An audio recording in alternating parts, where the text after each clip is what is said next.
And honestly, it was given. girl, you're a family of like 9 or 10. Like all that's how your dad set you up. So there are things that you genuinely did not have to experience. Right. You don't fucking know. You get to sit there again, smug as fuck. So you don't even have to make any decisions. You're the same person. You are the same person that the last time I saw you accidentally shut the fuck up. Shut the fuck up when I'm talking. And you get to go.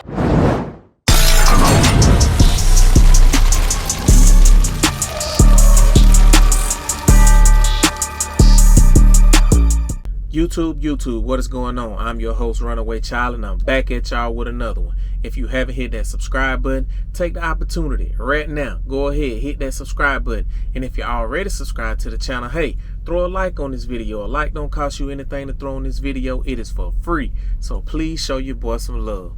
Well, as y'all can see, we back on the truck again today, but I still got some more content that I'm bringing to y'all. And I just want to ask y'all one question. Do y'all think that Brittany Renner and Kevin Gates might be playing a little game on us? I mean, I know that all of the stuff been going on in the media about him saying this to LeBron and, you know, her turning Muslim and all of this kind of stuff like that or whatever. But is it really a scam? Is they really playing a game? I don't know. But I want you guys' opinion, and I want y'all to let me know. I got a few clips that I'm going to play for y'all today. And y'all probably already seen them, but I want y'all to look at it again with a different eye, since now that I've spoken and I've said that. Is this just a big hoax, or is this the real deal Holyfield? I don't know. But anyway, let's get into it.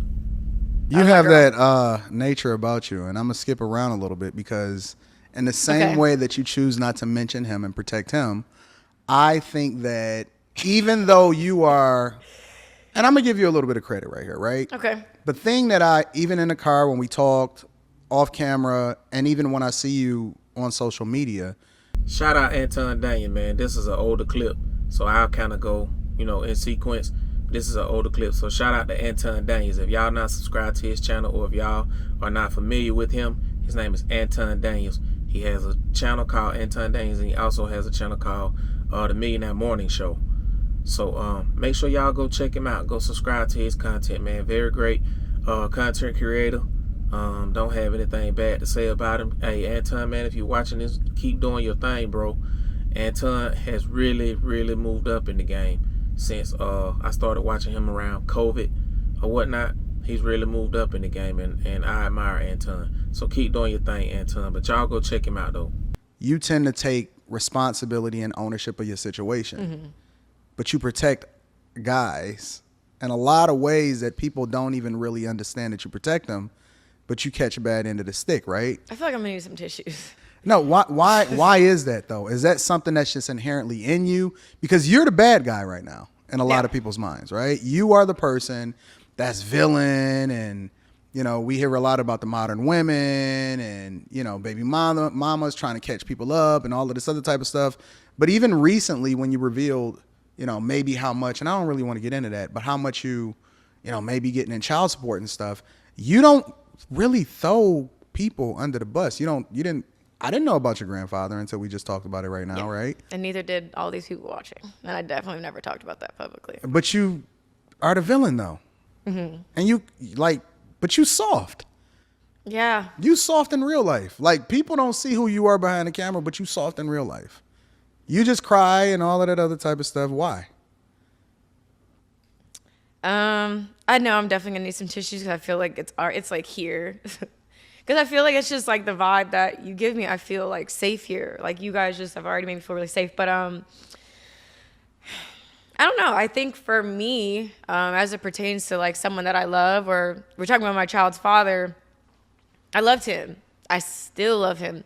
I don't want to be with him. Thank you. I never wanted anything to be public, but hearts, like, they just don't break even. And I feel like I have been on social media for so long to where I can handle the flack. Like, moist is one thing, but wet is just. So see, my own personal opinions is, and I'm not going to talk too much today, but I'm gonna get this out. My own personal opinion is that Brittany Renner has so many characters that she play. You don't know when she's telling the truth and when she's telling a story. You don't know when she's telling a lie. You don't know when she's telling the truth, because she mixes it in a little bit. She's real good and very good at what she does. So just kind of pay attention though. But like I say, I'm not going to talk too much today. I'm going to kind of watch it with you guys. So let's go. Another. It ain't what we shooting for. You know what I mean? Miss Ma'am. No? No, come on, please. Come on, man, please. No? Come on, man, please. I need you to be kind and respectful to my guests.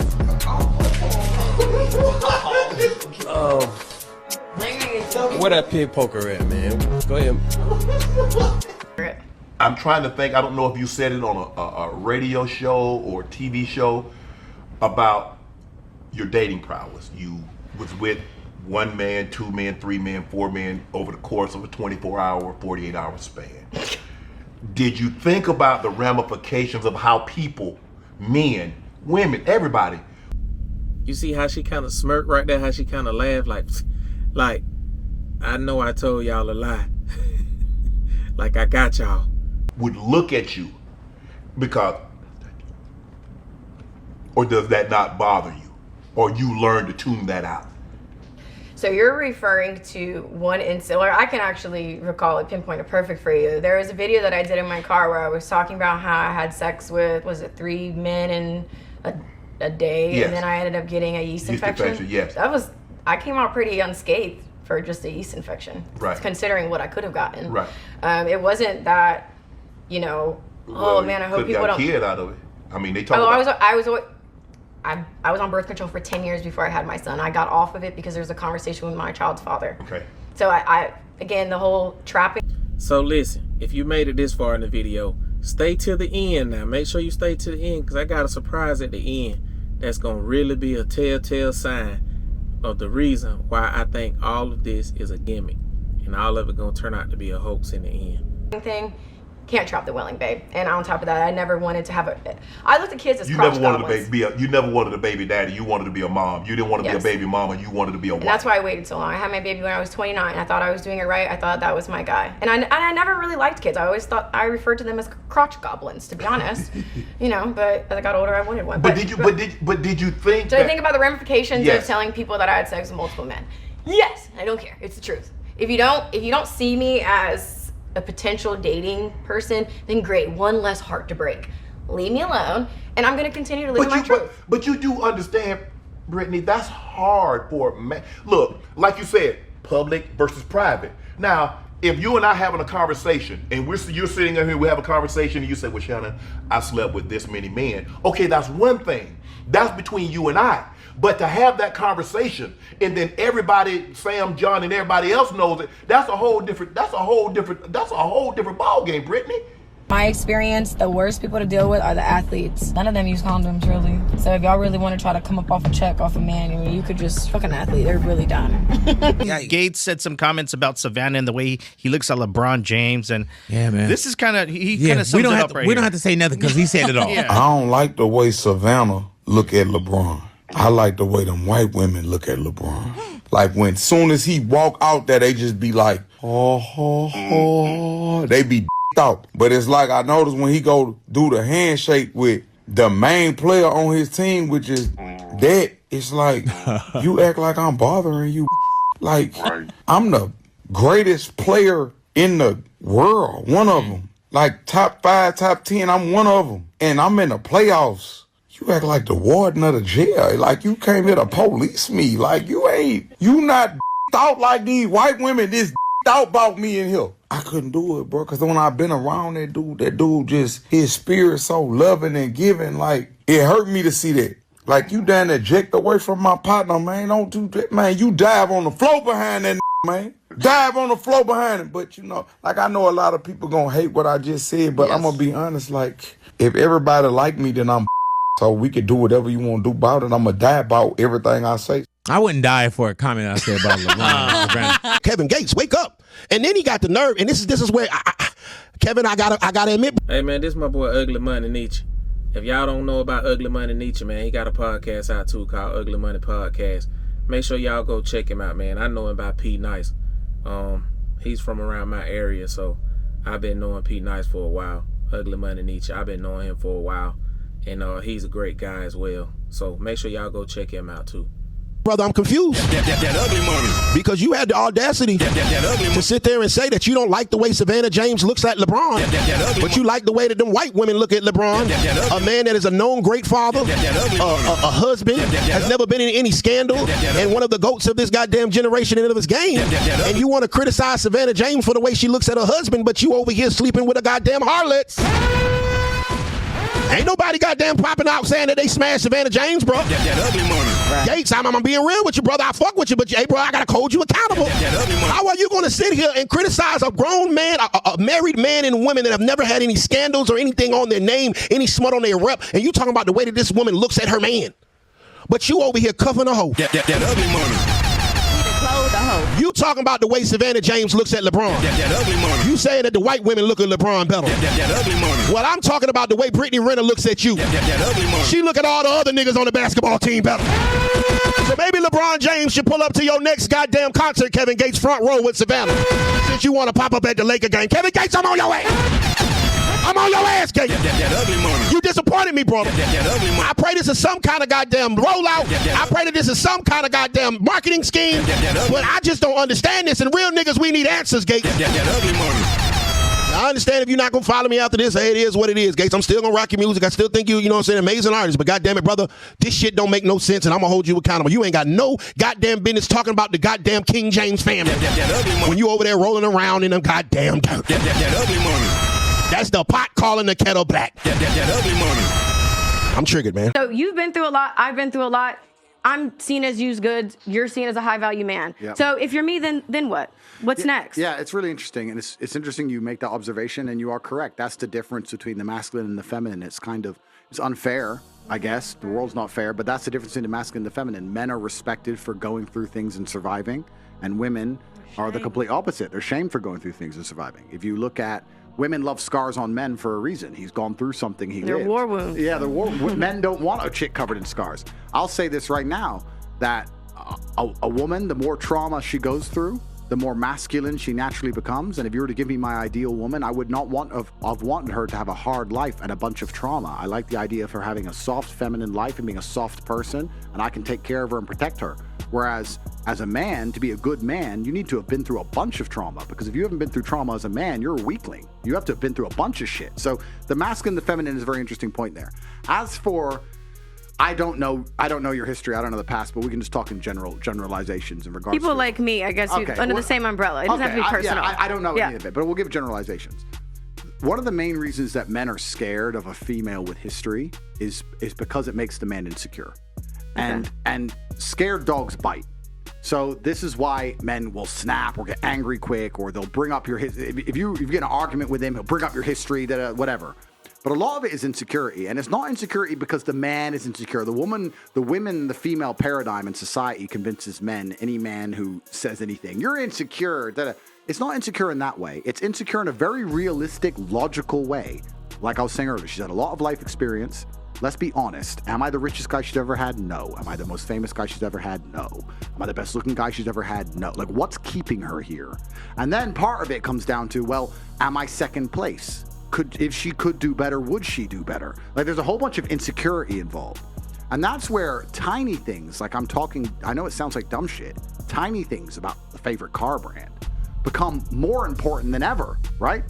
It's your job as a woman, regardless of how much sexual history you've had or what guy you're with, etc. It's your job as a woman to make your man feel secure in the fact and make him feel like a man, like Auntie was saying, make him feel like the man no matter what he does, so that he feels like you really truly believe he's the best choice for you on the planet.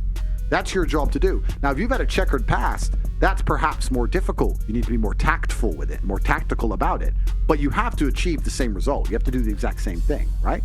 So, yeah, it's easy for me if I get a 21-year-old virgin from some village in Slovakia, and I'm multi-millionaire Andrew Tate. Of course, it's a very easy, she's never had better, she'll never get better, she's never been anywhere, boom, boom, easy one, right? But like you said, the world's not so idealistic. The reality is that people have had relationships, etc., etc.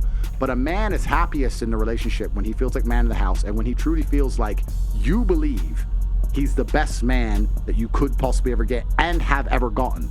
Because a man is jealous. I'll tell you something. I used to say this to girls as like a joke. And I used to say, truth and jest. I used to say, no, I say it's a joke. So you cheated on me before I met you. And she'd be like, what do you mean? I didn't even know you. It's like, yeah, you fucked that guy before I even knew you. You cheated on me. And they used to laugh, whatever. But that's how men think. That's the male mind. Like, I love you. And you've been fucked by who? But I didn't know you. I don't care if you knew me. You should have waited. What do you mean? But that's the male mind. So he is in competition with all of your exes and all of your lifestyle and all the things you've done permanently. And it's down to you as a woman to sit there and go, how do I make him secure in himself and secure in his masculinity and make him believe that investing in me is still worthwhile because I still truly value him, despite the fact that I could do X, Y, Z. I hope that gives some clarity. First Rolling Loud I did in 2019 is when I first saw you. Good. And you were actually, Will and I worked together, and you were the only person that I wanted to see the entire festival. And today in 2022, it still rings true. You were the only person I wanted to see. Did you like what you saw? I actually loved it. I actually love what I'm seeing now. Lord. Yeah. Yes, Lord. So. What's up? What up, man? You what's up? Man, what's up, bro?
So, for you guys that stayed to the end, man, I want y'all to check out this last clip.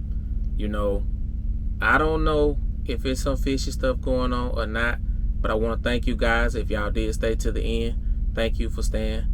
And I want to also thank all the new subscribers for subscribing to the channel.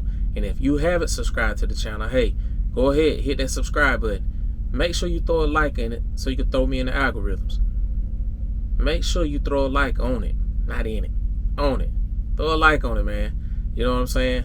But anyhow, I'll catch y'all next time, man. Runaway Child. And we are out. First of all, hi. So I'm currently cleaning house, out with the old, in with the new, manifesting a new wardrobe, inshallah. I have no idea how this is gonna look. I have contractual obligations, clothes to wear, posts to do, bills that have to be paid. And, you know, showing up the best I can.